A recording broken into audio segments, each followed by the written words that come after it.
March 2024. I'm your host, Andrew O. Young.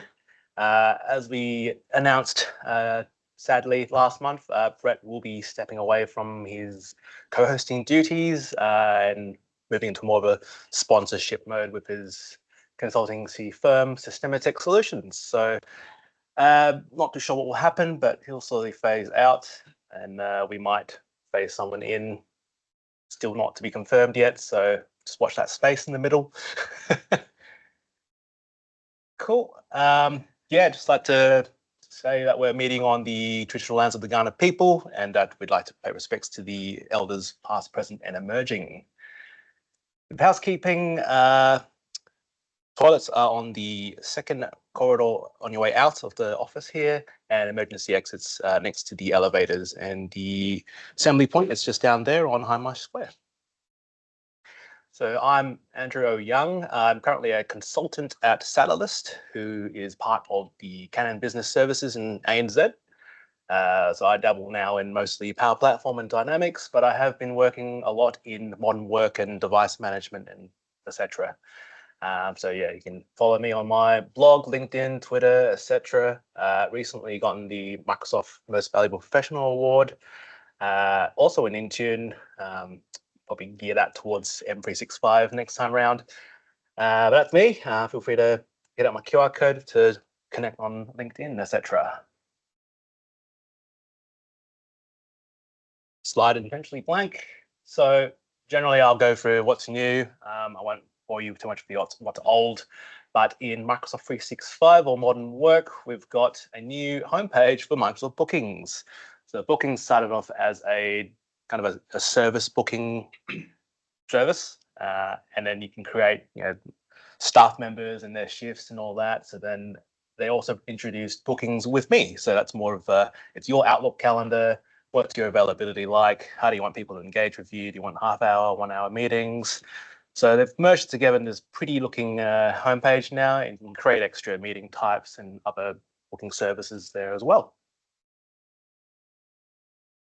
Across the Microsoft Visio, we can now visually group shapes of containers. You would think you can already do this, but it's a bit fancier than that. So you just drag a container like that, and then you add the shapes into the container.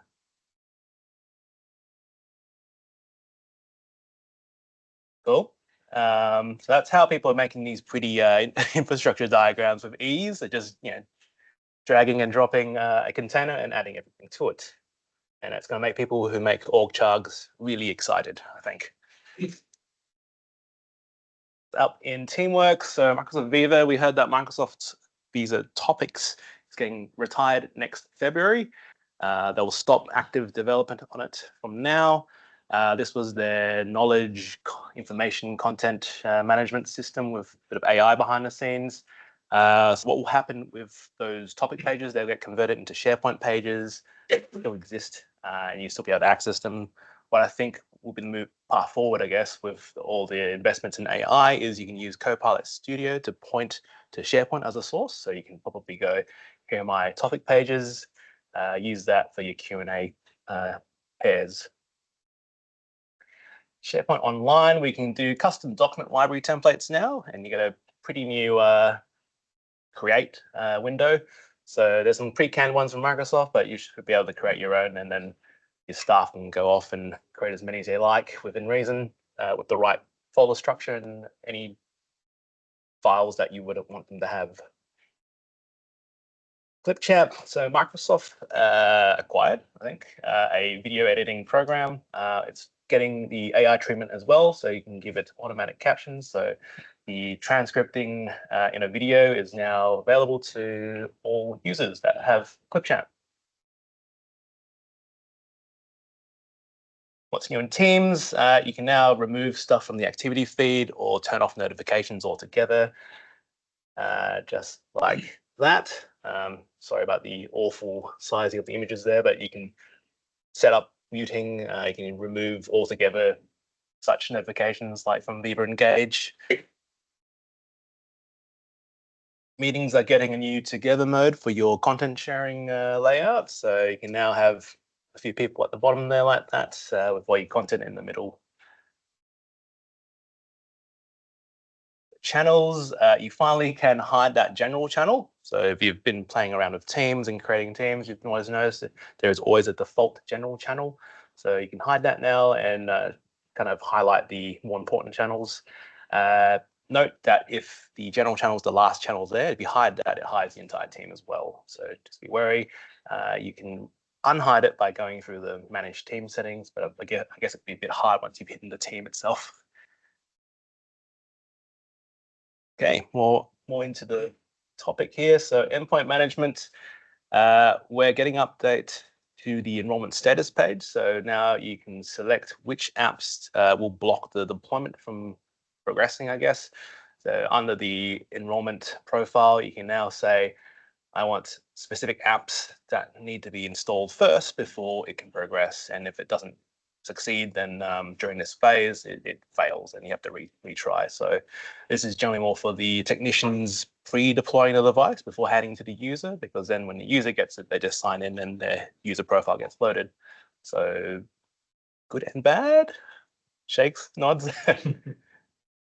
Windows 365. If you're not aware, this is a cloud PC that's streamed to your desktop. So it's similar to Azure Virtual Desktop, but it's more of a service versus a infrastructure as a service kind of product. So you've got a Windows VM running in the background that's taken care of for you. All you do is just point a user to it and they access their desktop. So what this Windows 365 boot is, it's for having your devices sign in through the Windows 11 logon page, but it takes you directly to your cloud PC in a kind of a seamless way. And now they're adding in integration in Intune, so you can set up whether it's dedicated or shared mode for your devices. So you can have multiple people using the same device, and it's down there. You can choose the boot mode within Intune. And if it gets a bit tricky, I believe you can go through the guide section, and they'll run you through step by step on how to set up that boot options. There's also personalization options for this boot mode or boot shared mode. So you can have your company logo, your company name, and all that stuff. Just give it more of a personal touch. And fail fast mechanism. So this is for when your local device checks whether there's a network connection or any apps that are missing. So it will let you know someone needs to come in, install an app, or you need to check your network, or it will try in 30 seconds. And there's some new updates for the Windows 365 switch. So this is the service that lets you go between the cloud PC and your local PC. We've got things where you can disconnect from the task switcher, I think it's called. So you can see all your different desktops, your virtual desktops, and then the Windows 365 desktop. So you can disconnect from there. And you also get an indicator of which desktop you're on at the bottom there as well. It's just like any other remote desktop service, or VEI rather. Okay, some recommended learning paths. I'll send through the links shortly after this. But yeah, for the topic at hand, obviously Microsoft Intune fundamentals, that's definitely worth looking through. And some fresh Copilot for security and sales learning paths on there as well. And uncovered some kind of more class-like learning paths. Does that make any sense for the Copilot for Microsoft 365? Other resources, these will also be in the links. There's a Copilot cookbook. There's a bunch of videos on how to do certain things, more on Copilot for security, and just general AI strategies for your organization. Quick list of the local user groups. If you haven't already heard of them or seen them or added yourself to the group on Meetup, we've got Daniel running the Copilot and Microsoft 365 user groups, Heidi Hastings running the Power BI and Fabric user group, as a user group to be confirmed, and we've got .NET by David Gardner and the data and analytics with Lobster guy. I forget his name, but yes, I'll send out his details as well. I say Lobster guy because his business logo has a lobster in it. Okay, what's coming? We've got a bunch of online stuff, a bunch of in-person stuff, not here though, but here's just a quick glimpse of what's coming. Of note is the main Microsoft Ignite event is going back to a 5-day event. It is hybrid, but it's also in, I think, Chicago this time around. So if you're lucky enough to get to that, that's worth doing. I'll also send out the links to register for any of these online events as well. And what's coming for us? Yeah, so not great deals locked in yet, but I've got Andrew Lai coming next month to just go over some business applications, release wave updates, and things like that. But yeah, end of the year we'll do a joint session with Daniel and just cover some of the cool things from Ignite. But yeah, if you're interested in any topics or if you want to present, feel free to hit me up or scan the QR code and fill in the form. No takers.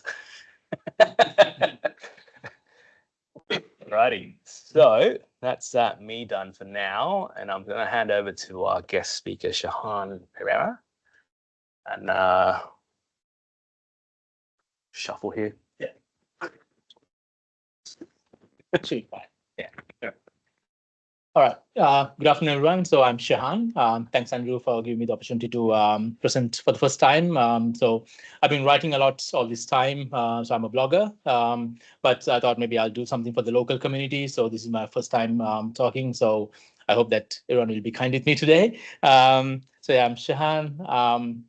So I'm a consultant at Data3 at the moment, specializing in the endpoint device management, security, a bit of endpoint security, a lot of Entra ID stuff, and those sort of infrastructure side of things.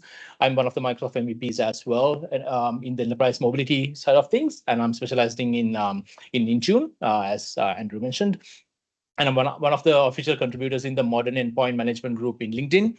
So I think it's the largest endpoint management group in LinkedIn with 30K users at the moment. So I'm one of the official contributors there. As I said, I'm one of the serial bloggers. So I run my own blog at emsroute.com. EMS stands for Enterprise Mobility and Security. So that's where I write a lot about Intune, bit of identity and access, and endpoint security as well. And I created, if you can see here, the intunemaps.com. It's a mind map. Anyone who wants to start in Intune, or anyone who wants to look at a specific thing when it comes to Intune, there are lots of learn pages at the moment, which is really like a lot of good information in it, but you can easily get lost in those pages as well. So I thought maybe I'll create something like this. So if you want to specifically look at something, example, let's say apps. So it says it redirects back to the actual learn page, but I thought maybe I'll just chunk it out for better use. So I recently put out the version 2 of that as well. So those are my little passion projects, so to speak. So yeah, so that's me. So I'm talking about the Intune device enrollment challenges in Entra hybrid joint environments. So it's pretty much at the moment, the situation is most of the organizations are in this situation where they have Entra hybrid joint devices, or Azure AD joint hybrid AD joint devices in the previous terms. So there are challenges in this when you are in this environment, or maybe you are thinking of moving to this environment, put few devices as a pilot group. So then you might see challenges on the way. So I thought maybe I'll address a few, and I'll give some troubleshooting guides as well, troubleshooting help, so you can easily go through that deployment. So the story so far, as I mentioned, maybe you are trying to put your first set of devices in this hybrid, Entra hybrid setup. So the devices are synced with Entra ID, and as well as they are, going through the Intune enrollment. So that can be one scenario. Or you have your devices in your Intune, hybrid Entra joint setup at the moment, but the roadmap says you are planning on going on fully Entra joint. So, but at the moment, if you are in the hybrid AD joint setup, chances are you may face challenges or issues in this environment when you are in. So we are discussing those in this session. Yeah, so ideally, it's a bit of preparing. Either you're preparing to go in, or if you have the full setup at the moment. If you understand those root causes of these issues, it's easy to do the management or the deployment easily, so you won't get stuck in the middle. So I would like to set the scope for this session today. So it's ideally, I'm talking about the intra-hybrid joint devices, or in previous terms, hybrid AD joint devices. So ideally, you are looking to set the devices in this join mode because you want the devices to enroll in Intune. So that will be the next step. And ideally, if you have an Intune enrolled device, that means you have a cloud managed device. So that's the end goal usually. So the stepping point or the starting point is always the Entra hybrid join mode. As I said, challenges are everywhere. So at this stage, I'm going to talk about the challenges in the Entra join mode as well as the Intune enrollment as well.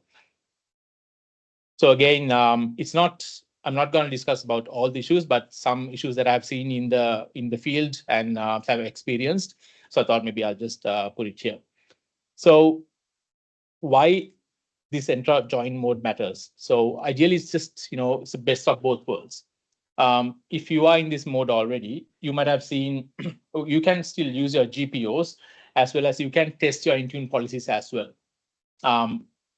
It can be where there are some GPOs where you can't enable in Intune because they are legacy, or maybe it's just pretty much legacy based settings, and Intune doesn't have those settings.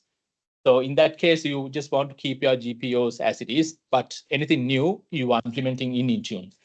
So you can try both as long as you won't set up the same setting in both places. You can try both options. And if you're in hybrid, or if you're in on premises at the moment, and if you're setting up hybrid, that means, and also if you got the config manager or SCCM, you can start moving your devices to Intune with the help of the co-managed option. So that means you can set your pilot devices and then slowly start switching your workloads to Intune. And then if you think, okay, that's a good idea, and you can see everything is being handled by Intune nicely, so they can start adding the devices into the co-managed mode, and then move it to the full Intune managed mode later. And also, if you have Entra hybrid join mode, that means if you're in Intune, you can start using your autopilot and slowly move from the traditional SOE setup to the modern device management, modern device enrollment methods as well. Also, easily you can set up conditional access policies. If you are in the hybrid join mode, chances are you can just set up the conditional access policy saying, if the user doesn't have the device hybrid AD joined or Entra joined, don't give access to this resource. So it's very straightforward sort of a conditional access policy, but you can start using that as long as the device is in hybrid join mode. As well as you can start thinking about all the cloud managed methods, moving to autopilot from WSUS, for an example, or let's say setting up security baseline policies for your applications, Windows, Edge, and everything. So you can think about those options if you're in Intune, but the device should be first joined to the Entra ID. So that's a few reasons why this Entra hybrid join option matters. So I would like to talk about the issues now. So the first one that I have seen in many places and have troubleshooted the same as well. So you have your Entra devices, Entra joint devices in your ID, and it's in the Entra ID. So it's hybrid. But after a while, it has gone on pending mode. That means if a device is registered, usually the device should have a registered date and time. So that means if it's properly registered again, you should see the compliant. If it's compliant or not, you should see all the other information for that device. So as you can see here, you can see all the statuses for the other devices, but one device has gone pending. So we have to see why it's gone pending. If it is pending, that means the device will not enroll into Intune. So that can be a problem. Chances are you are thinking, all right, so I I joined 100 devices today, so that's all good. But if your devices are in the pending mode, so that means you can't move on to the next step, which can be a problem. There can be a couple of reasons straight off the bat. This is in the Microsoft documentation as well. So, the standard sync scopes in the Azure AD sync tool. So what they do is basically you can sync your devices as well. That means when the device is synced, the device will be visible in the Entra ID as the users getting synced as well. But if you decide to move those devices to a different OU on a non-syncing OU, that device will be deleted from Entra ID, because Entra ID thinks, all right, I don't have this device anymore in this OU or in this scope, so I will delete the device. But the metadata will remain, so that will be the problem. If you try to sync the device again, maybe later, it won't get synced because the same device metadata will be there in the cloud, and you will end up with a pending mode. So I'll show how to get rid of this issue anyway, but this is one of the common issues that we have seen as well. So with this situation, again, you can't go into the next step of Intune enrollment. Or the device will stay, usually when the device is syncing with Entra ID, it will go on this state for a couple of minutes. It will, because usually when the device is getting synced, the device registration process is happening. So during that time period, during that communication between the device and the Azure endpoints, the device will stay in the pending mode for a couple of minutes. But if it is not moving to the registered state, then we will have problems. So ideally, the device should have access to those endpoints, which I will going to show you again in a bit. Also, stale devices. If there's no user logons, recent user logons, that means there's no primary refresh token getting renewed. The best example is spare devices. So you join the device, and then after a while, you put it to a cupboard and sitting there in the cupboard for a couple of months, and you take it out, and you think it will be connected back to the Entra ID, but chances are it might not. So that's one of the reasons why. So there's no primary refresh token getting renewed, and because of that, the machine can go on, or the device can go on the pending mode. So this is how you can check these things which I just mentioned. You can run the dsreg cmd status on a command prompt, which will give you the information about the device and the join state. Ideally, if it is pending, there's a no in front of Azure AD joined state. Of course, you can see the device, the domain join is yes because it's on premises. And also, if you check the SSO status section, you might see the Azure AD PRT is set to no because there's no user logons by using the organization credentials. Has gone through this registration process recently.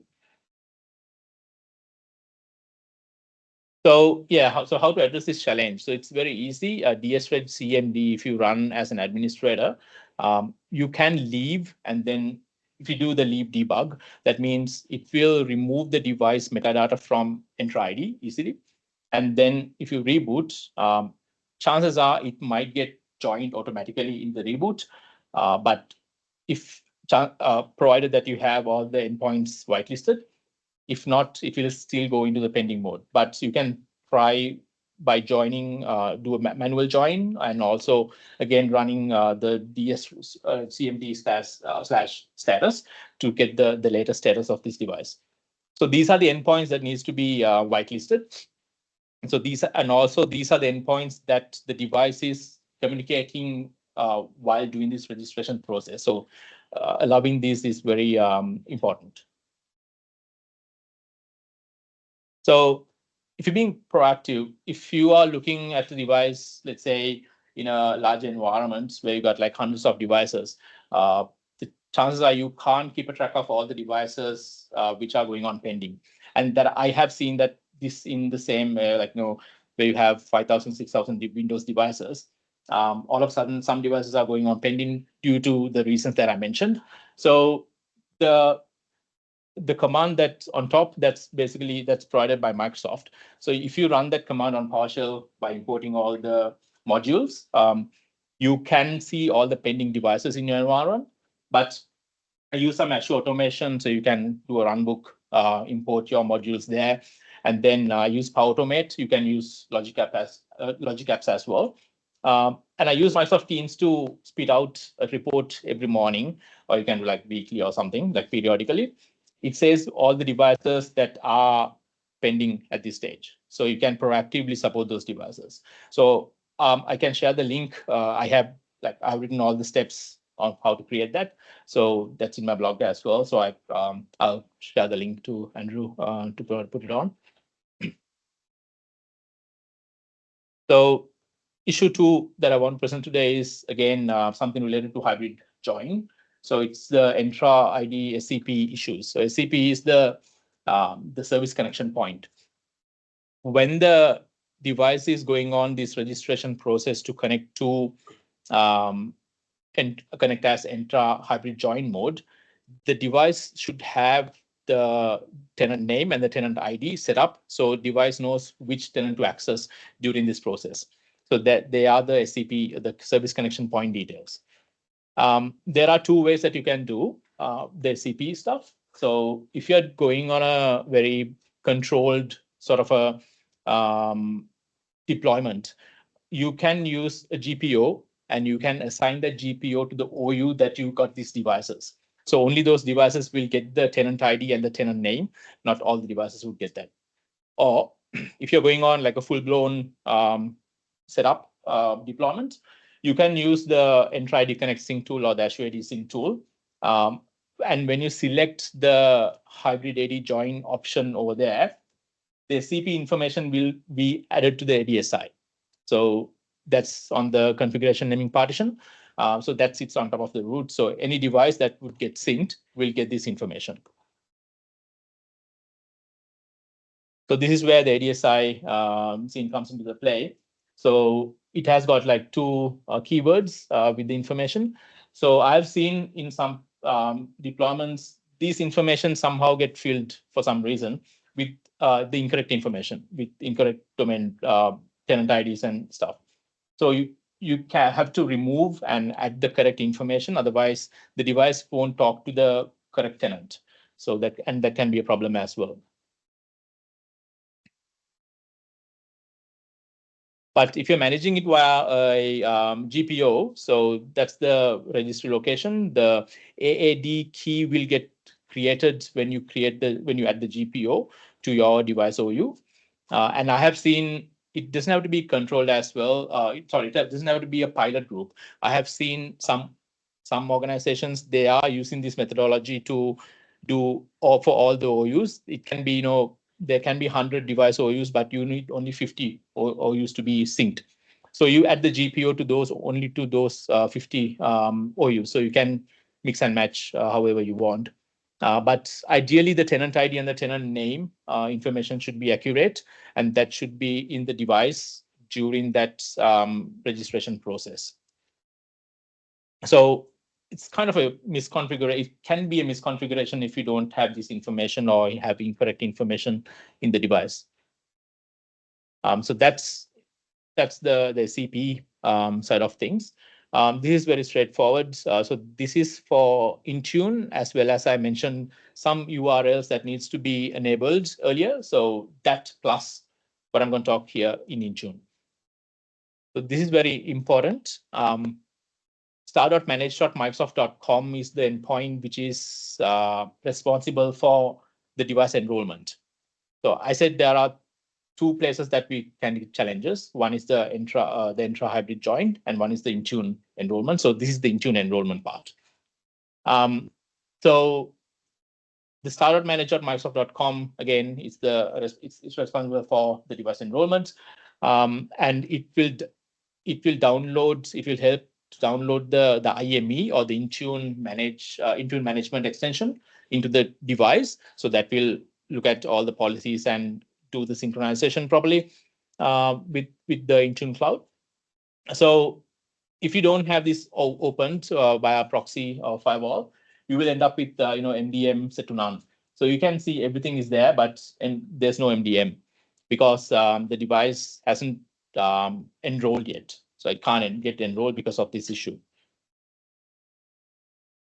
So easily you can find out these sort of issues. So it's very straightforward. If you check the error message as well, the proxy authentication is required, it says.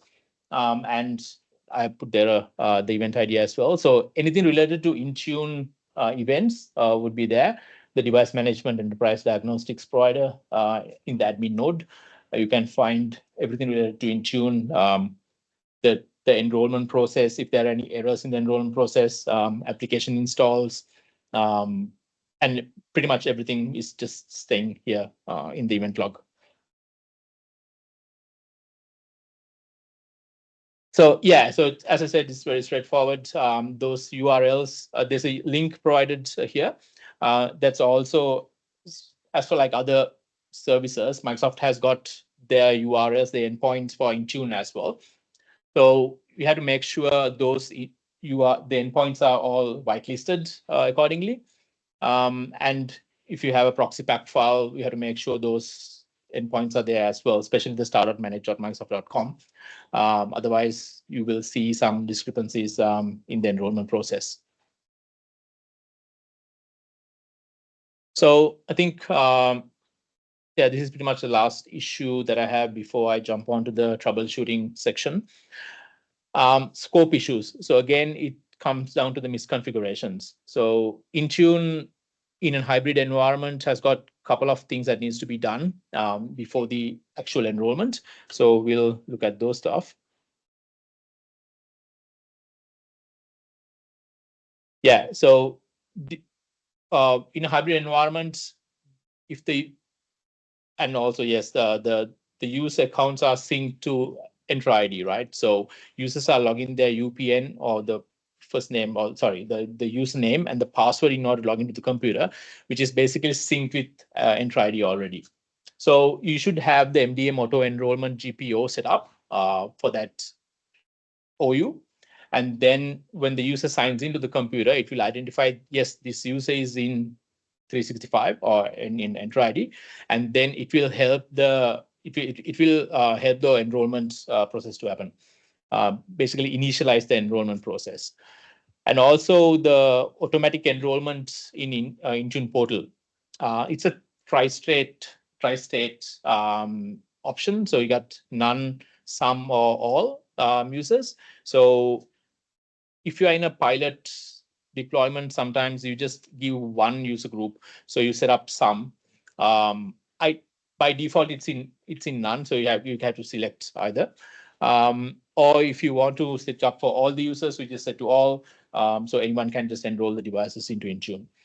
And the other thing is, again, very straightforward. The device OU is not synced with the Entra ID. It's not in the sync scope. So devices are not getting synced. So this is the GPO that I mentioned, the MDM auto enrollment GPO. So ideally, this should be enabled and this should be set up for the device OU, to the computer OU that you are planning to get the enrollment happening. And this is very important as well. So the auto enrollment happens here. Sometimes you may have set of groups that you want to set up, set to do the enrollment, so not all the users. So you can use a sum there and then add your groups. So only those users are enabled for the enrollment, but not for the other users. And finally, yes, the workstations, if you're planning on getting a new workstation OU synchronized, make sure that it's set up in the Entra ID's Connect sync tool, or you can use the sync engine as well. The same tools, sync engine, to select the new OU there. Some observations from the fields about the same sort of problems. So Windows 10, I don't think at the moment anyone would use a device that's way older, but it can be. There's a chance. So make sure the device is later than Windows 10 version 1809. And it's always a problem where when the users are working from home, they are maybe they are not using VPN or they are not using VPN all the time. So if you want to get the GPOs assigned to the device, the users should use VPN. So proper communication to the user saying and user guides needs to be provided if needed. But I have seen this as a a problem in some environments. And also the device enrollment device limit as well. So default is 15 at the moment. So this is mainly for IT. Sometimes IT, the help desk will help enrolling the devices for the users. So make sure you won't hit this limit, or you can think about the DEM or the device enrollment manager option as well. So if a user is in device enrollment manager, you can go more than 15 anyway. I can't remember the actual number, but 15 is not the limit if you're a DEM. And also, yeah, licensing issues as well. Sometimes I have seen when they first assign the license to the users, they uncheck the Intune because they are not planning on using the Intune, but later they are thinking, all right, we need to use Intune, but they forget to do the check for the Intune license. So it's best to check the licensing as a prereq for the Intune enrollment.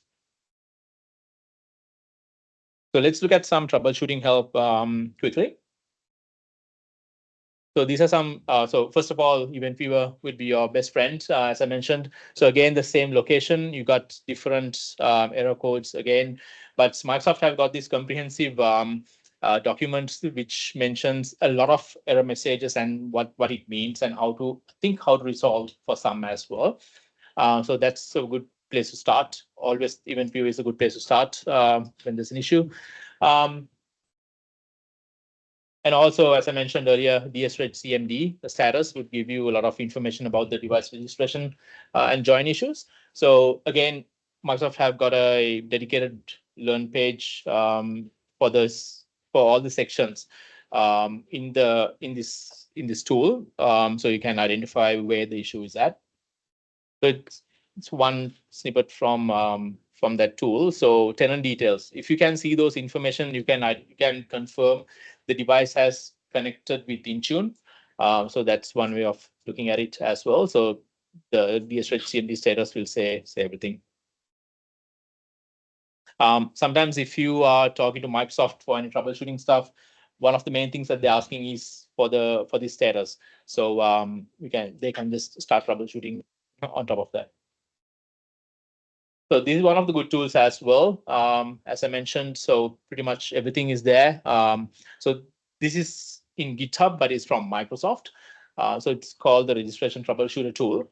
So if the device is not getting registered as an Entra joint device, Entra hybrid joint device, you can run this tool and identify where the problem is. So it will give you, for example, to verify this service connection point issues. So it will run through its tests and identify if there are any issues in that. And also the primary refresh token, as I said, and also collects the logs for further investigation. So this is a PowerShell script that runs very quickly and give you the information. So I think I mentioned this one as well earlier. Some few endpoints that needs to be whitelisted for the device registration to go 100%. So if you run this tool, you can find out whether they are available. So pretty much doing a ping test, but then again, you can find out all the other information as well, if it's a proxy enabled and everything. Again, you can find that in GitHub. I'll share the links with Andrew. So yeah, so this can come in handy as well when you want to troubleshoot. And also more help links in Microsoft. So they have pretty much done a lot of good stuff when it comes to enrollment errors, DSREG command, troubleshooting, as I said, and troubleshooting Windows enrollment errors as well. So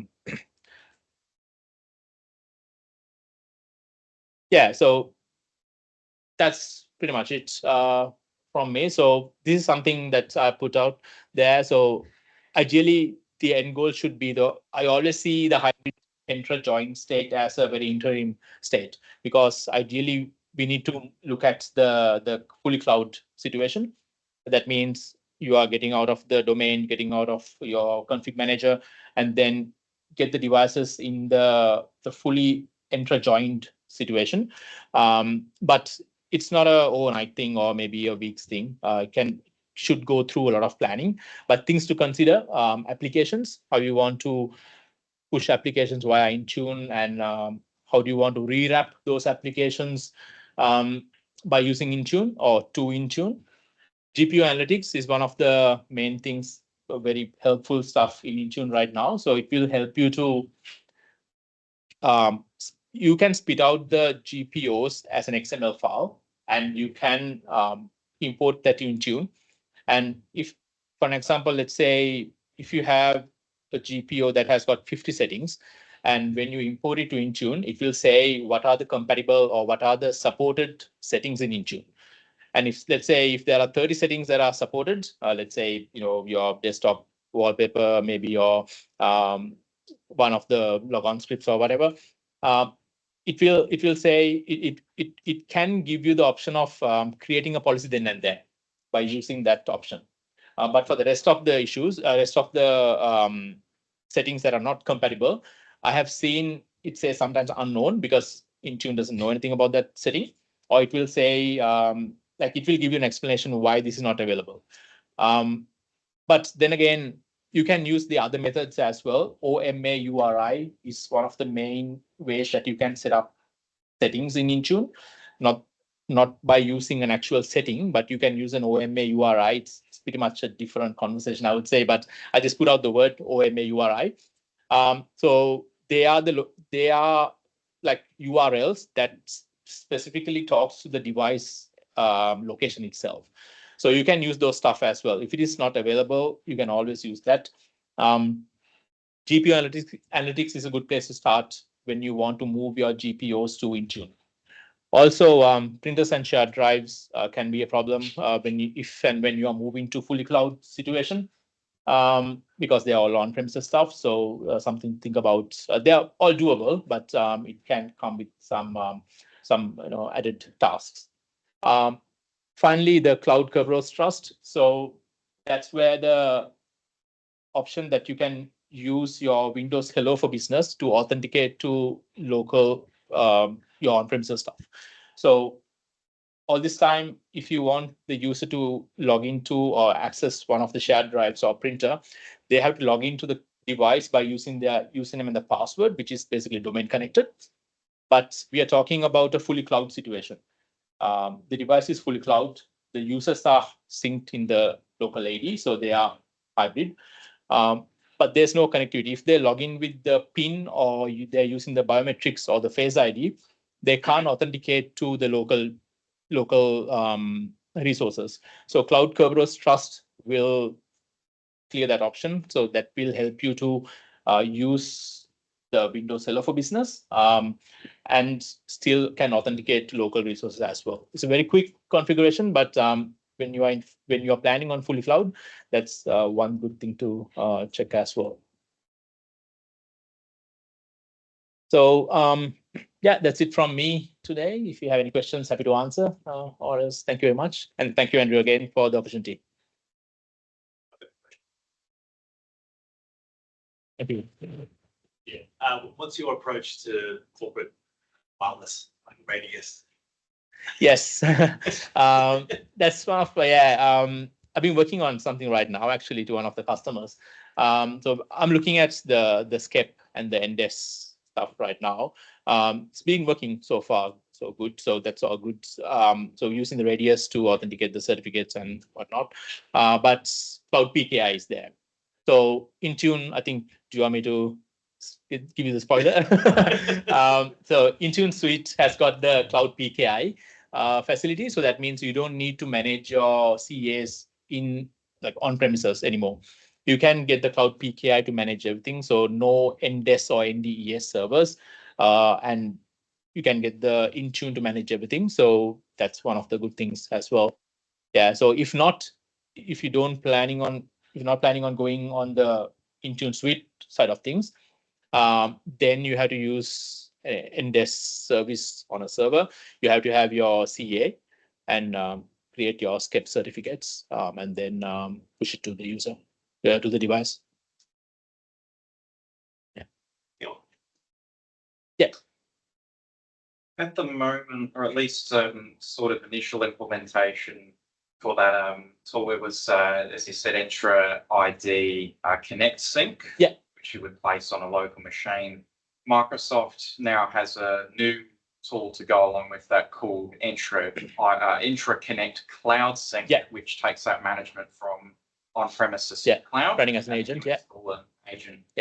For things like the setup of it was SCP, the abbreviation, wasn't it? The single connection.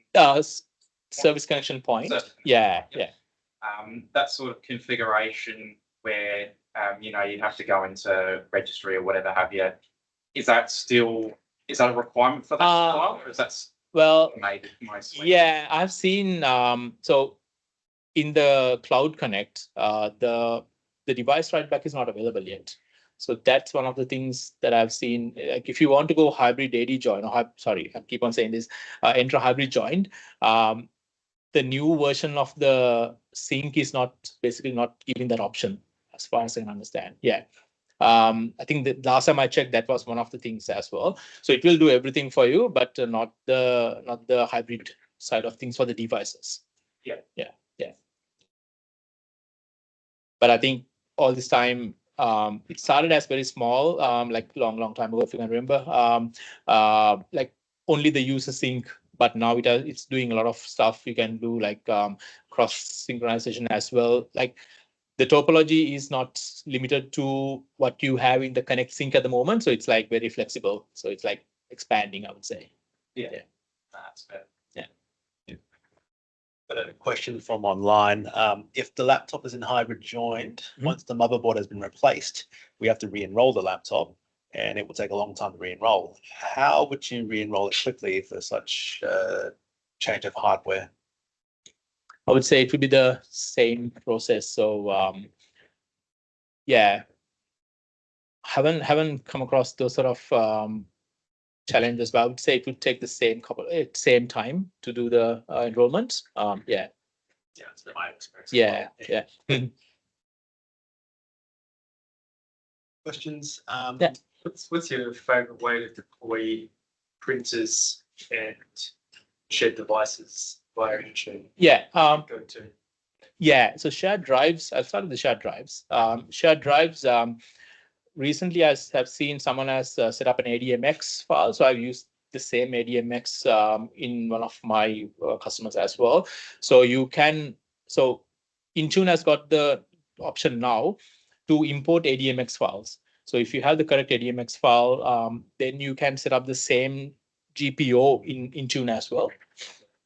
So I think I've also got a blog written on the same thing. I could probably share that with you.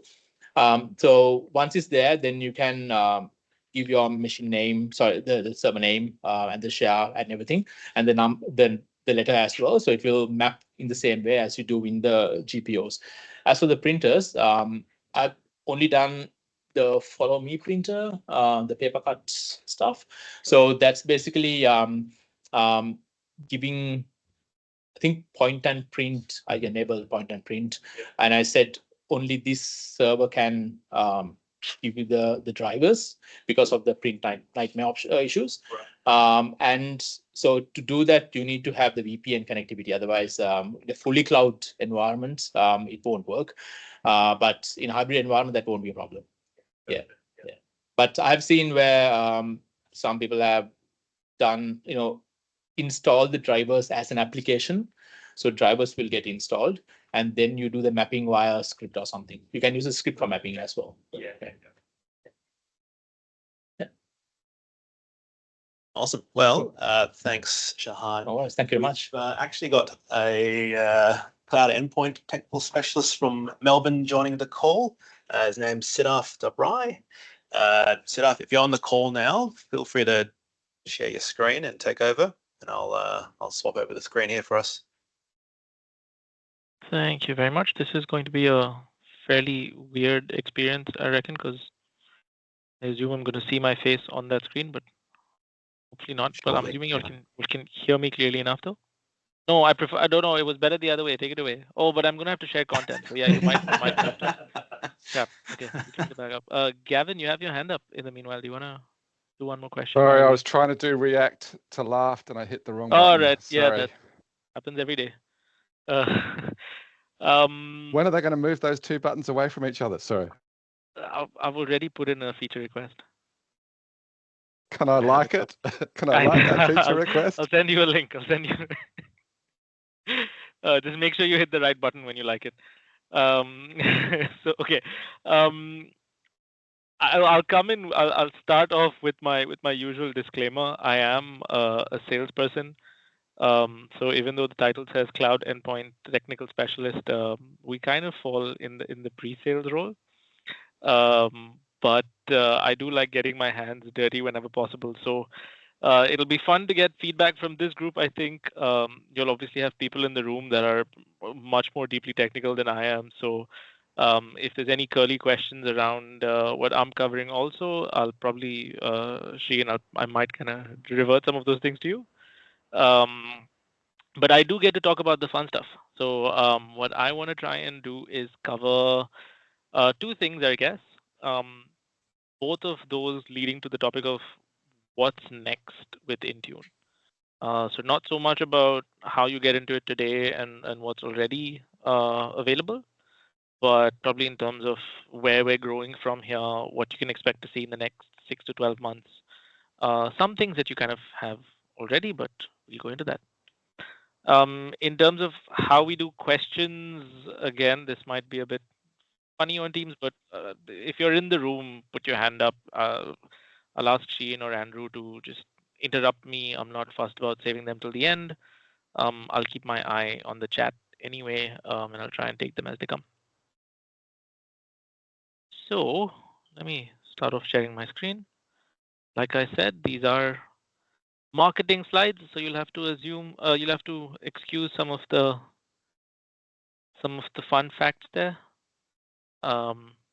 If you don't agree with them 100%, tough. But that's how we sell it.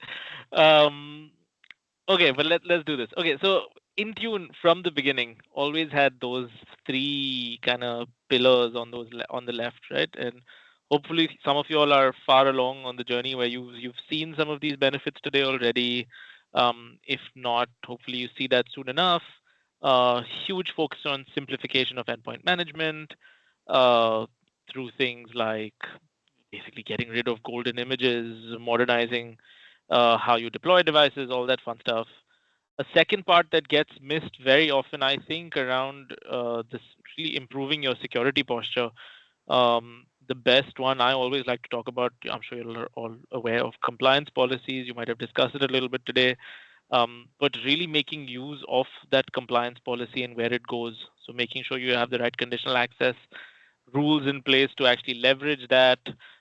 Integrations with the Defender suite, if y'all are in that world as well, and reading your Defender threat level of a device in a compliance policy. I think that's where it gets really magical when it comes to zero trust. And thirdly, of course, user satisfaction itself, right? How do you make sure you're solving problems before users report them through, again, things like autopilot, how you make their onboarding experience that much more efficient. So in terms of where this is going next, I'm probably referring to the right side of that slide. Let me try and find my pointer so that it's always tough on a white slide. Oh no, there it is. So in terms of where we're going next, so the one thing that you'll see a huge focus on, I might not cover in as much detail today, but is around that little Apple logo over there. If you are doing Mac OS, I think in the next, I want to say 6 months already, where we've announced quite a bit of it. There's a huge focus around really making us as native a management tool as possible for Mac OS. Won't be a big focus to what I talk about today. I will be sticking to mostly Windows stuff, but some iOS and Android stuff as well. But there is also a second focus around integrating with Security Copilot. So bringing in generative AI capabilities into Intune and just making it easier for you to troubleshoot policies, easier to create policies, easier, for example, and I'll try, if I get the time for it, I'll try and do a quick demo of just using natural language to create a policy that previously you would have had to go into a shady forum in some corner of the dark web to figure out how you do a specific CSP for what you want to do. So there's some pretty interesting things happening in that space, which I'll try and cover off. But to get start with, so first of all, in terms of why we're planning so much around what's next, I think this was the last UEM Gartner chart from, I think, 22. I don't think they did one in 23, mainly because that space got kind of empty. So we were kind of up there. We were really well accepted by customers. The fact that you all are sitting here in a room listening to us talk about it, hopefully that means you all are one of those customers there as well. But despite that, there was still, whenever we were talking to customers, there was always a conversation of, oh yeah, I do use TeamViewer for helping troubleshoot customers when I need to actually log into their device, or I do go and buy Ivanti or patch my PC because Intune doesn't do third-party applications that well. And Sheehan took away all my thunder when he mentioned the cloud PKI. I still have to maintain an on-prem PKI because Intune not that great with certificates. So what happened is there was a lot of these peripheral kind of use cases which our users, I think, saw as MDM features, but at the offset, we didn't really see it as core MDM. So we still have Intune as kind of your core MDM, everything that you need to get up and running. But in order to close these gaps is where we're focusing on at the moment. And again, in terms of kind of the problem that we're trying to solve, even though we spoke to customers about, some customers might have been happy getting that mix of vendors, but there's always the typical problems that come with that, right? When I get Ivanti, there's a new agent that goes onto my device. There's a potential security gap between Ivanti and Intune. I need to now, every time I onboard a new person into the team, they don't need to just learn one tool. They need to go and learn 3 different ones. And they might have been using a different one in their previous organization. So the focus of what we're trying to do is really help solve some of those problems. And the way we do that is basically this little thing called Intune Suite. I'm hoping some of you all have heard of it already. If not, then prepare to be amazed. But so just to be clear, it is essentially a set of capabilities that will sit on top of Intune. Specifically, those 6 individual capabilities that you're seeing there in the middle, and I'll probably spend a minute on each of them and talk you through them. Each of those capabilities can be bought and subscribed to and use on their own. But when you get the suite, you get all of that as a nice little pack. Bundling is something that Microsoft tends to do very well, as you all know. So that's no different with the suite. As soon as you start using more than 2 out of the 6 features over here, the value immediately becomes that much better when you're talking about suite. So we'll talk through kind of what those do. I'll try and give you a quick demo on some of them, at least the ones that are practical to show off quickly. And then, like I said, I will come back to Security Copilot as well, because that's the second big area of investment of how we're integrating in with Security Copilot, not just in Intune, but across the entire Defender stack. All right, I'm usually better at doing this when I pause in front of you, in front of people. If actually, I may as well do that now anyway. And Andrew, you can help me out. Any questions? Anything different that people want to see in the next half an hour? I'm assuming there's no hands up, which is why. Yeah, sweet. Okay, good. Perfect. Okay, I'll reiterate this again. So what what I'm sure most of y'all own today, if you all have started an Intune journey, is what we are now calling Intune Plan 1. So that's what you get whether you're an E3 customer or an E5 customer or an F1, F3 customer. So everything that we'll now be talking about sits in Intune Suite, which is an additional license. You can go and actually buy a second bundle, and don't even ask me why they did this, but there is something called Intune Plan 2, which is a subset of Intune Suite. But if, for example, I only had a focus on MAM, where I'm running, where you now have the option to have a tunnel service for MAM for BYOD devices as well, basically. That is something that you can get as part of Plan 2. Why they didn't just have that as a separate feature sitting over here, don't ask. I'm sure people smarter than me thought this up. But if I had to give you any recommendations, just look at the suite in general, right? Then there's less of a question of, oh, do I have this or not? So yeah, the suite includes everything that's in Plan 2, as well as those 5 or 6 features that you're seeing up there. Alrighty, so oh yeah, well, I did have one more marketing slide here. I apologize, but probably worth seeing this. And I think this is actually one thing we do quite well whenever we come to market with a new solution. We always end up picking 5. Well, that's a small number. Let's say 20 customers in a private preview phase. So we have an early adopter program across them. We obviously went through that with Intune Suite as well, and then we run the numbers with those customers, right? We always try and understand, did it actually add enough benefit to justify the per user cost that we're charging? And in most cases with the suite, especially, I think that was absolutely there. Just in terms of improved security posture on its own, that was probably mainly due to endpoint privilege management, and I'll tell you what that does in a second in terms of removing local admins from your environment. So huge benefits there. Consolidation of different vendors, we spoke about that already, just the ability to remove third-party tools and have a single portal.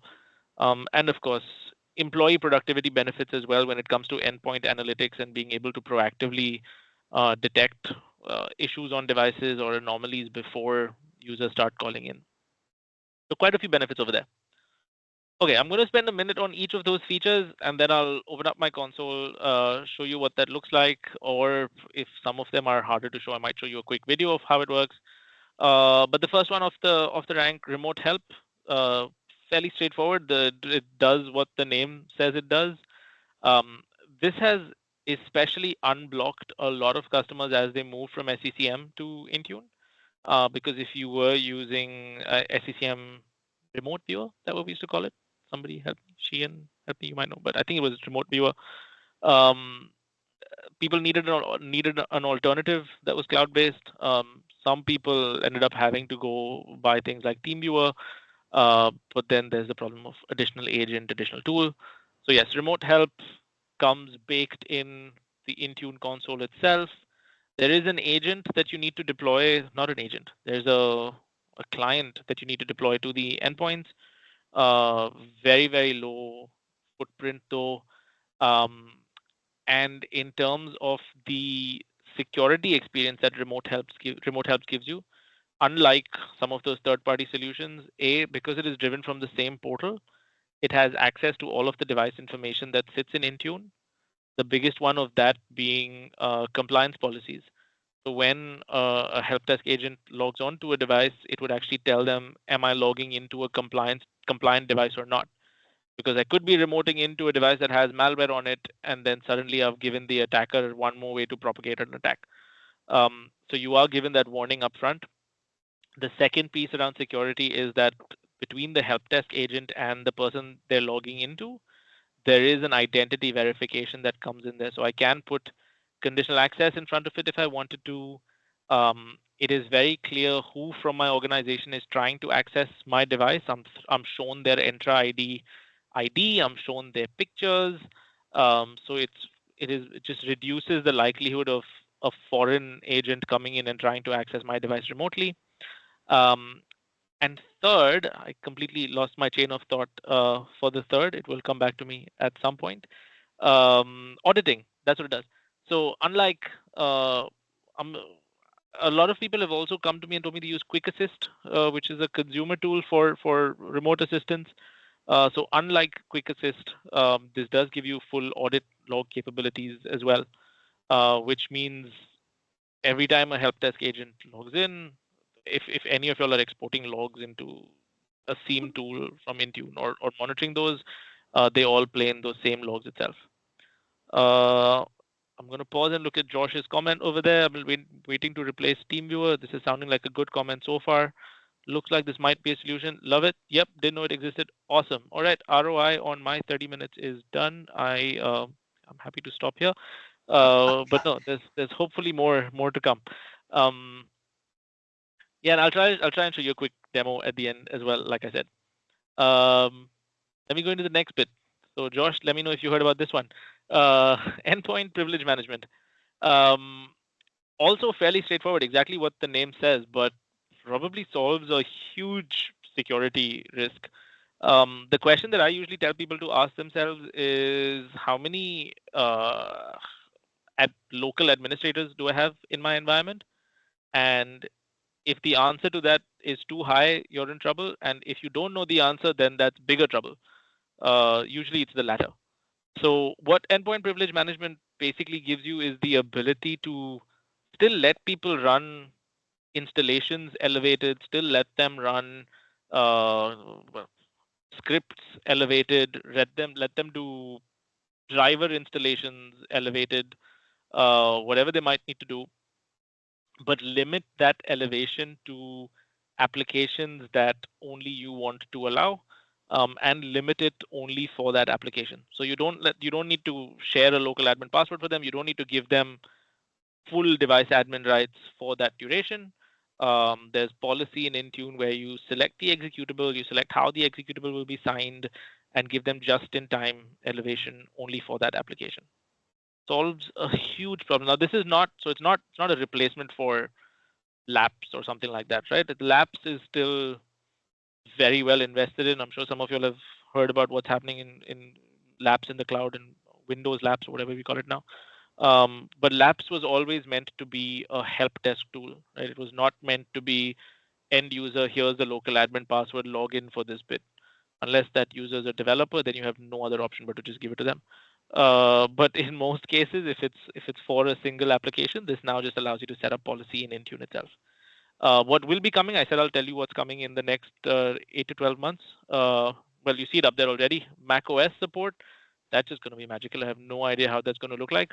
But if it's on a slide, it's committed. Engineering said they'll do it. And the second thing that will be coming is something that we call support assisted. So what that is if I want elevation to a specific application, but IT does not have a policy in place for it, I can request that. Well, there you go, support approved elevation. That's what they're calling it. Which means it's an application you had never seen before. You want to try and run it for some reason. As an end user, I request it. IT gets a notification in Intune, and they can go and make a decision on do I want to approve this for elevation or not. And that happens in I want to say near real time. So you could be on a call with the user while doing that process. That's endpoint privilege management. I think that I'll at least try and show you a demo of the end user experience in the last 10 minutes. Advanced analytics. Okay, I'm going to try and ask a question in the room. Let's see, Andrew, you can count hands for me. Any of you all using endpoint analytics in Intune already? Andrew, any hands up?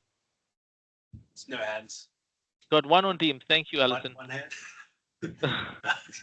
Gavin shaking his head. Okay. Well, that's a shame. Okay. Well, so if you, I'm assuming then maybe not too many of you all are that far on the Intune journey, but if you are, then turn on endpoint analytics. It's really good by default. You don't need any additional licensing for endpoint analytics on its own. And endpoint analytics without, and I'm not talking about what's on the slide over here, right? Just being very careful about that. I'm not talking about advanced analytics. Just standard endpoint analytics gives you a tremendous amount of information about the performance and the user experience on your device. What your startup time is like, are there applications that are crashing very often, are there processes that are taking up way too much of that startup time, what's your readiness for Windows 11 like? That's always a big one. I have people that turn it on just for that, to figure out if they have hardware out there that doesn't have the right TPM version, for example. So all of that goodness Intune gives you out of the box already. With advanced analytics, that actually takes it one step further. So starting to use AI, I just had to use the word AI in a presentation. Our stock price would crash if I didn't. But starting to use AI and machine learning just to be able to give you much better insights into what's happening on your end user devices. So the big one being device anomalies. So think about, so endpoint analytics, for example, will tell you that there's a specific application, let's say Teams, because it's always Teams. Teams is crashing a lot, for example, because of a certain version. With anomalies, you now, instead of just telling you that Teams is crashing, it'll say, okay, it looks like Teams crashed on 30% of your devices. And based on AI, 20 of those devices just received a driver update from HP. All of those devices just received a Windows update, and God forbid, we've never heard of a faulty Windows update. But what that information gives you then is that I just had 30 devices reporting Teams crashing after this Windows update. It also then gives you, here's 50 other devices that have been scheduled to receive that Windows update, or they received it but users haven't, the Teams hasn't crashed yet. They're probably at risk. So go solve that now. So that gives that makes it really, really powerful. The second bit, and I'll ask one more question. Now, are there any of y'all familiar with KQL if y'all are using Defender or Sentinel or any of that goodness? Andrew, let me know if any hands go up.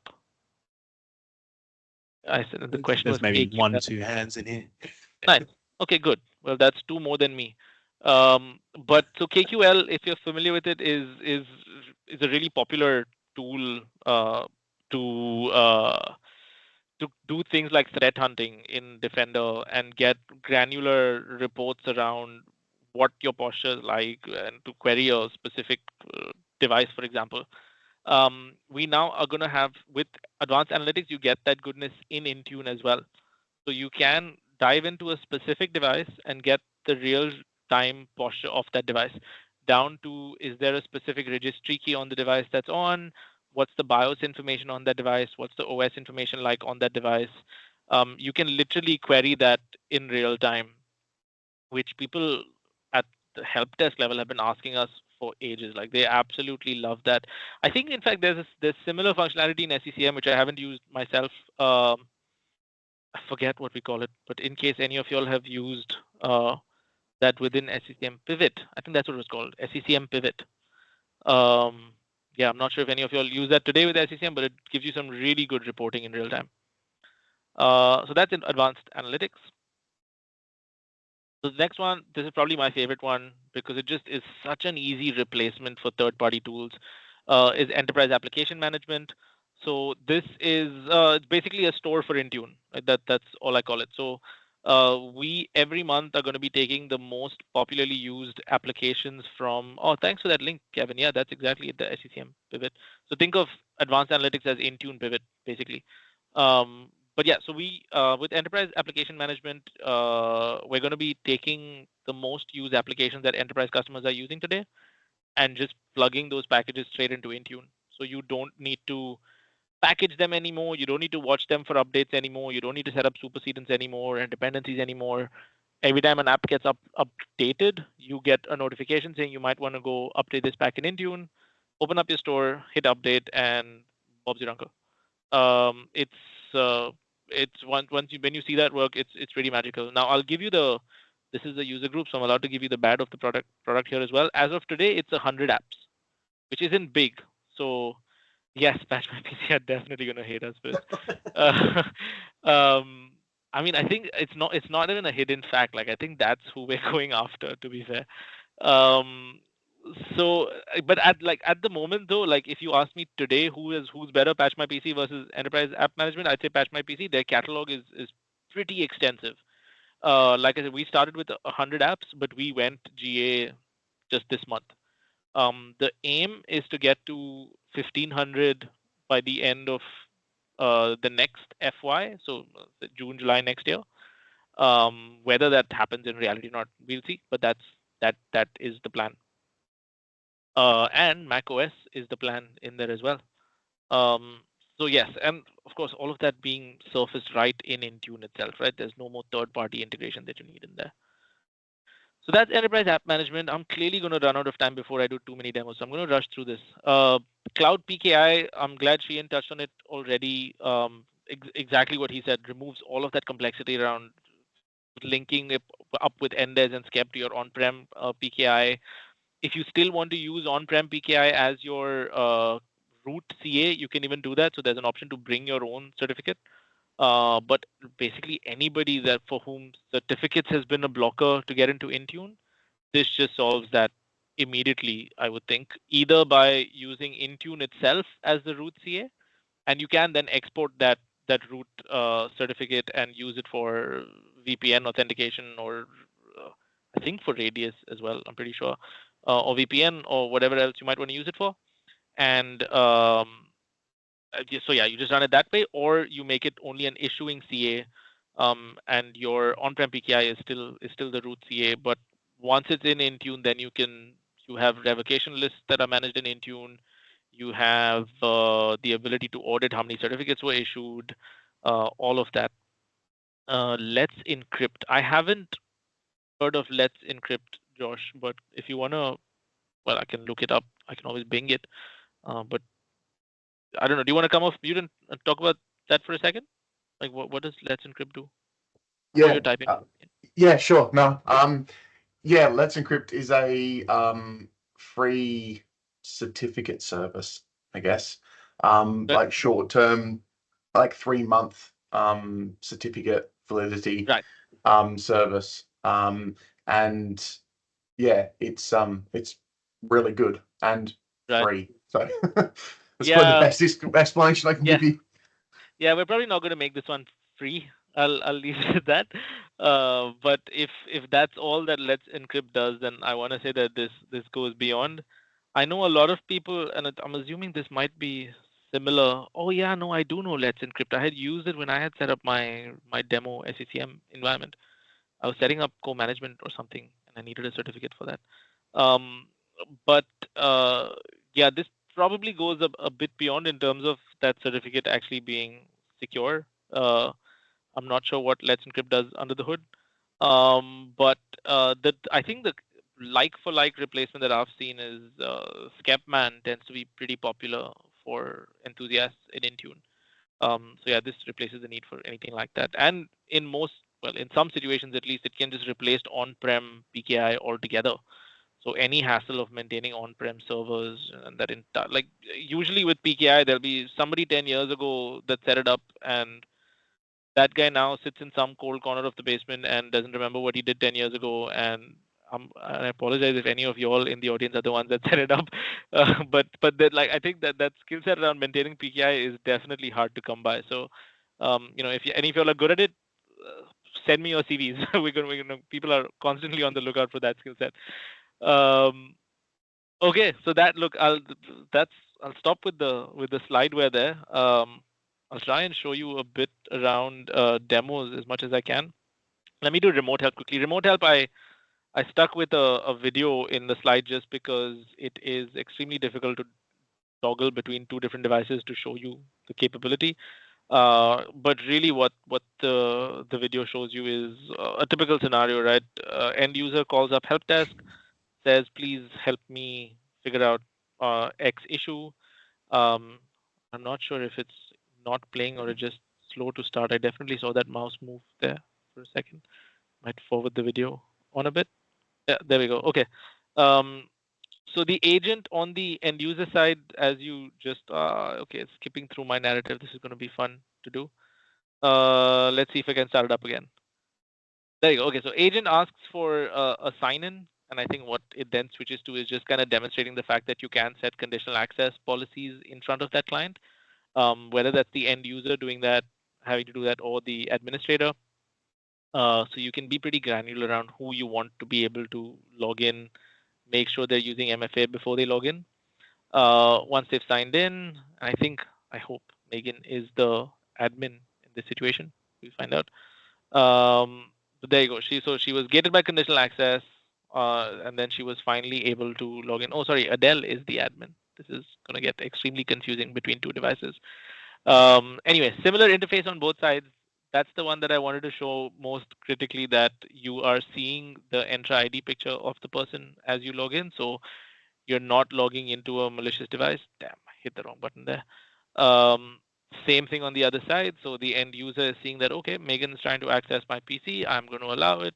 Here's her verified domain. The admin sees that the device is not compliant. Huge one, reads that from Intune. So it says maybe you want to be careful before you access this, because might have rootkit running, might have a keylogger running. Be careful about what you enter into this device. But in this situation, I think it was an audio driver issue or something that she tried to troubleshoot. There you go. Basically, just needed to run a script. But obviously, Adele couldn't do that because she doesn't have admin rights. So what you just saw was that the admin copied a file over from their desktop onto the end user's device. And so clipboard redirection clearly works. And this is where the most fun happens, that you can now turn on UAC, what do they call it? Well, basically you can see UAC prompts. So if any of you are using Teams as your remote help tool, that tends to be the biggest pain point, because as soon as you're asked for admin credentials, the screen goes black. In this case, I'm able to see it. If I was using Labs on the back end, I'm able to put in admin credentials, run the script that I needed to, and of course, a few other nice bits over there. I have, for example, a pen that I can walk users through a process. Clipboard and chat, like we said, already exists. So that's remote help. That entire interaction was logged, and it was gated with RBAC controls as well. So I can specify that I want John to look after executives, and I want Gavin to look after everybody else. But I don't want anybody else to be able to log into through people's devices. Questions? Awesome. On time, Stephen, do we have a hard stop at 5:30, or am I just kind of going on?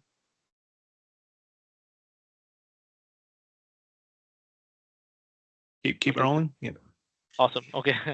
Cool. So, quick question: is there multi-monitor support for remote help? Oh, good question. I want to say yes, but I feel like on the receiving end, if you're only using one monitor, it won't be a great experience. Yeah. Can I just try that out and get back to you? That's a good one. But yeah, my guess is you see it kind of squeezed if the user's using multiple monitors. But I'll take a screenshot and I'll send it through to you. I probably have your email because of this. So yeah, I'll get back to you on that. All right, what was I showing you? Endpoint privilege management, right? So just keeping time in mind, I'll just show you what the end user experience looks like with endpoint privilege management. I probably have. This is my work PC, so please ignore anything in the downloads that's not safe for work. I think it's all pretty kosher.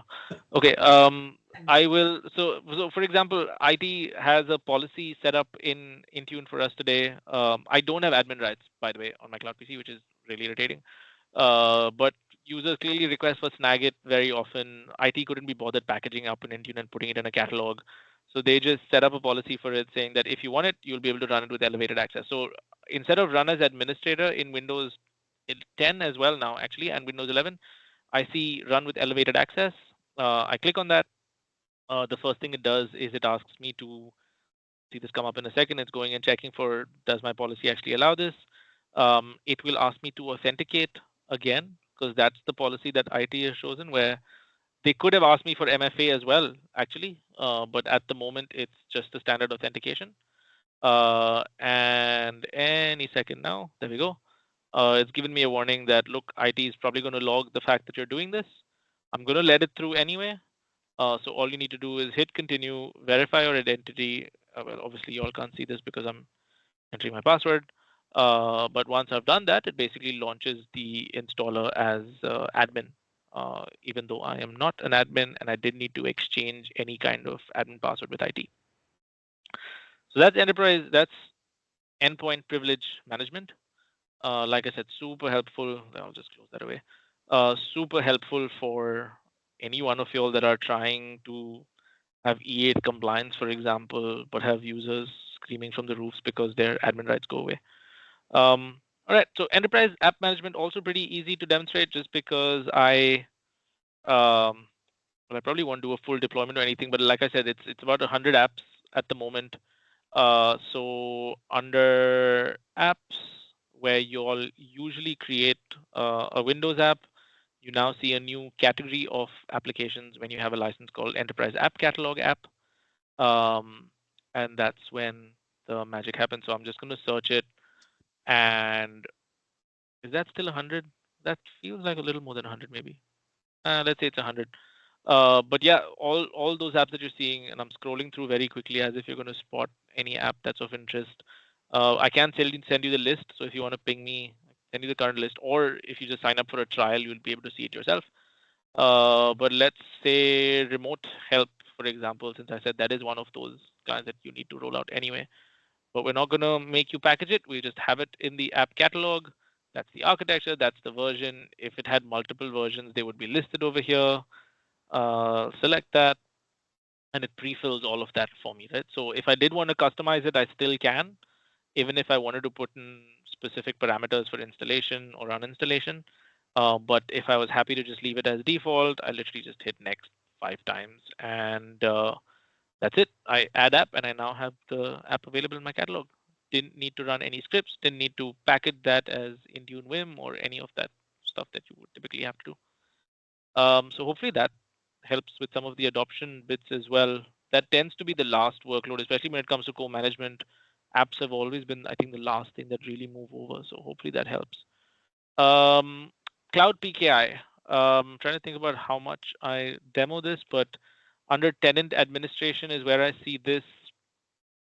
I am happy to take input right now if there's something specific in Cloud PKI that you want to see. But generally speaking, it comes down to a few clicks to actually provision a certificate authority in Intune itself. So let's just call it test. I'm not going to create this all the way because at the moment, this is probably worth knowing, you're limited to 6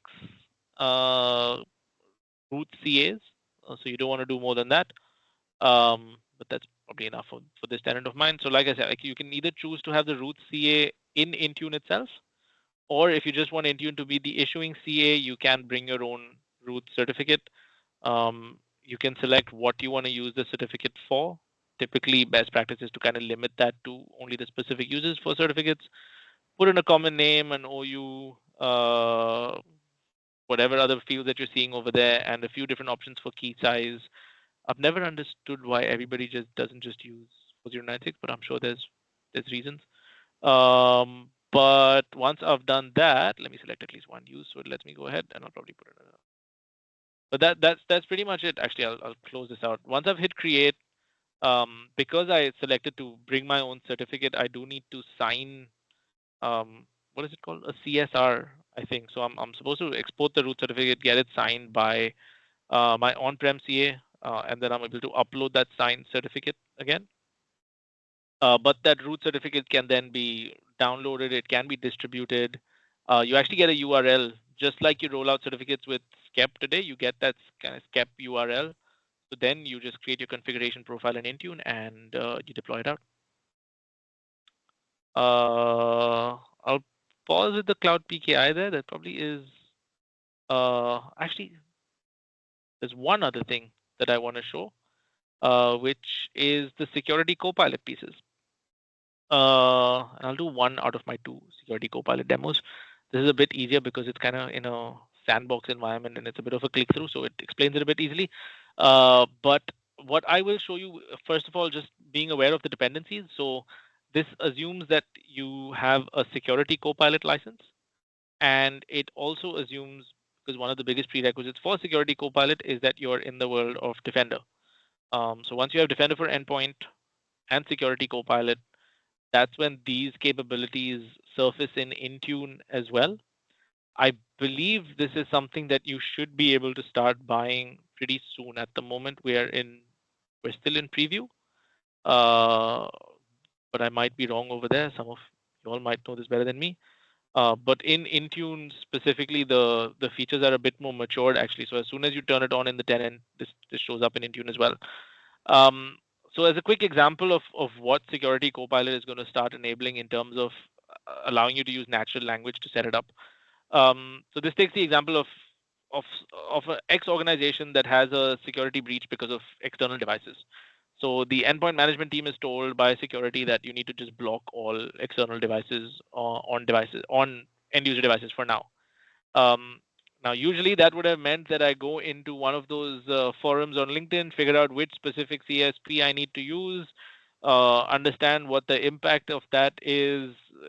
I'm sure most of y'all have been through that process at some point. But in this case, now that I have Security Copilot, I still know that it's in configuration profiles, right? I know that that's what I probably need to go create something.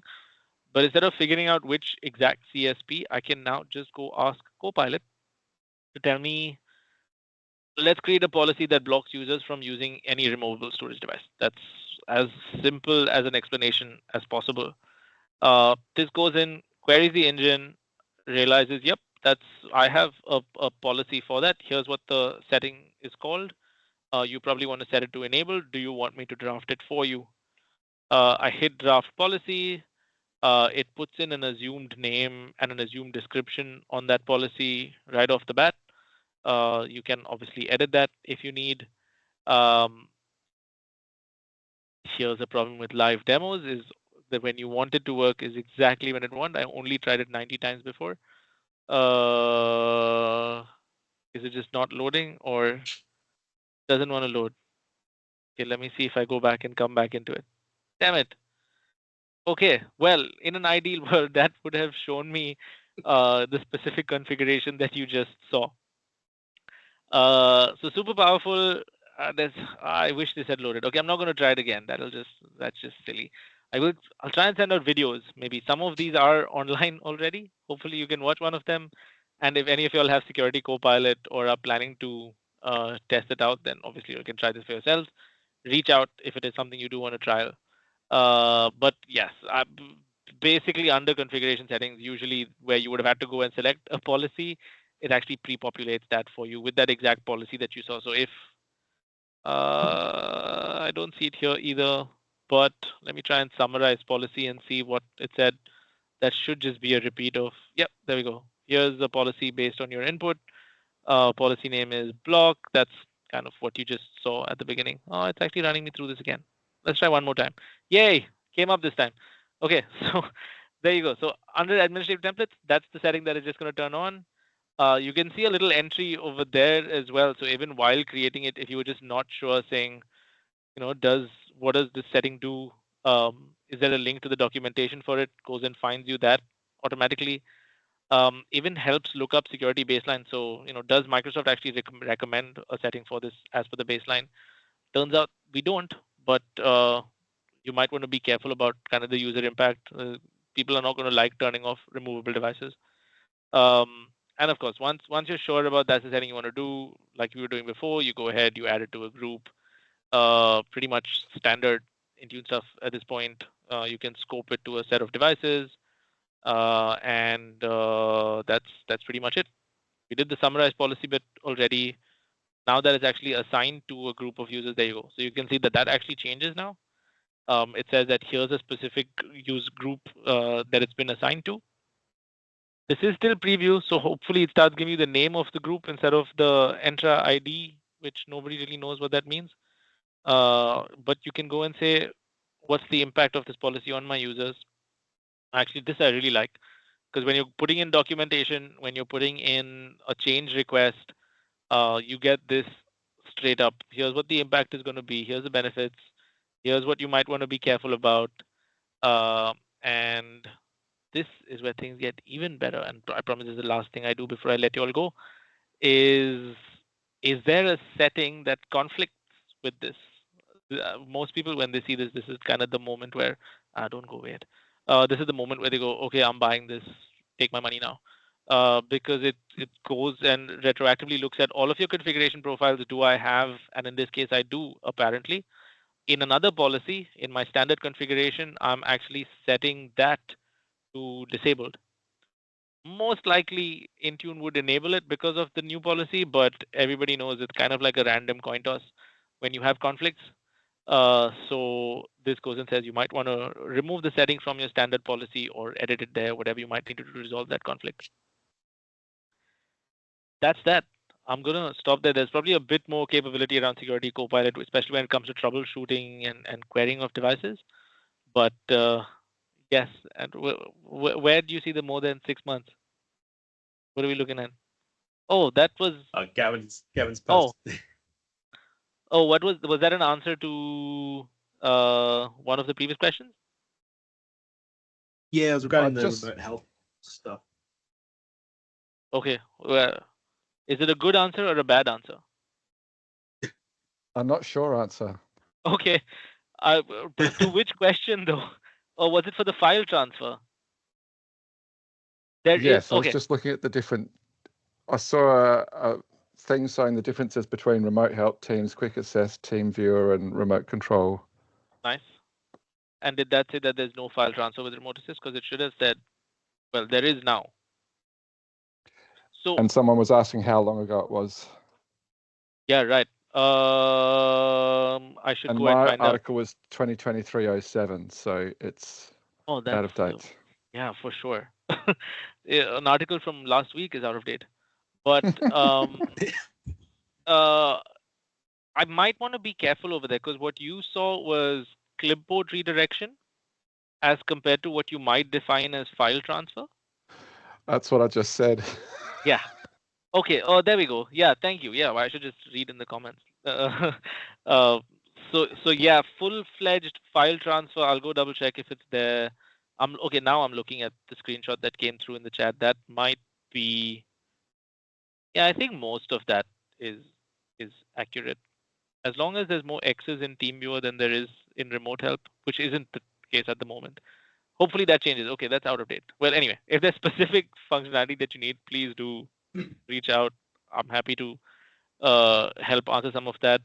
What I should call out, by the way, especially if some of you all are kind of in this decision phase or you're thinking about the investment, my role as a cloud endpoint TS is done by 6 other people in the country. So we're aligned by industry, which means there's a really good chance that if I don't look after you, then one of my colleagues would, and we are basically like this is exactly our job to be able to help answer some of these questions, make connections with engineering if we need to, and just unblock adoption wherever we can.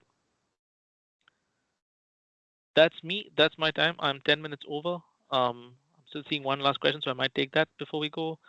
Screenshot. Yeah, sure. I can do that. And I should be able to send this deck, but usually when I say that, it never actually happens. But if you did want to screenshot that anyway, in the meanwhile, and Andrew, if you want to keep me honest, I can send it to you, the deck, and if you wanted to share it out with people, I'm quite comfortable with that. Yeah, that'd be great. Thanks. Yep. Awesome. Well, thank you so much for the time. If I'm not sure, actually, Andrew, over to you. I'm not sure if you have somebody else speaking after me, but if not, it was awesome watching myself on that projector while presenting, and hopefully this was of some value. No, that's it. And again, I'd like to thank you for coming on such short notice, and yeah, very informative and really cool stuff there. And yeah, got a hand up. Or was that a react? That was a react. That was it was supposed to be a react. Those buttons really need to move. Yeah, you can plus that request as well. Have you got that link to the feature assist for feature request so we can vote it up? I was joking about having opened it, to be honest, but now I feel like I'll have to. Now you have to open it so that we can all like it. Sounds like a plan. Thank you so much. Thank you. you. Any more questions? Yeah, we're all good. Ready? Cheers. Ready. Well, yep. Thanks to that. Thanks again to Shahan for coming.